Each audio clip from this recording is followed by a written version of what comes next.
நான் ஆனந்தகுமார் பேசுகிறேன். இன்றைக்கி முதலமைச்சராக பதவி ஏற்றுக்கிட்ட அண்ணன் விஜய் அவர்களுக்கு நெஞ்சார்ந்த வாழ்த்துக்கள். தமிழக வெற்றி கழகம் ஒரு மாபெரும் அரசியல் புரட்சி அப்படிங்கிறது, ஒரு அரசியல் மாற்றம் அப்படிங்கிறது நடந்திருக்கு.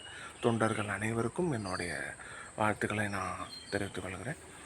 அதாவது மிஸ்டர் எம்ஜிஆருக்கு பிறகு மிஸ்டர் என்.டி. ராமாராவ், மிஸ்டர் கருணாநிதி, அம்மையார் ஜெயலலிதா, ஜானகி அம்மா போன்ற பல நடிகைகள் வந்தாங்க.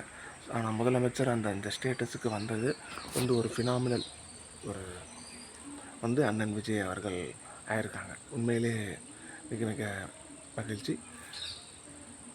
மக்களுக்கு அடிப்படை வசதிகளை முதலில் செய்யுங்கள், ஆட்சியை தக்க வைத்துக் கொள்ளுங்கள், பொறுமையாக நிதானமாக அனைத்து சவால்களையும் எதிர்கொள்ளுங்கள், சிறப்பாக ஆட்சியை செய்யுங்கள்.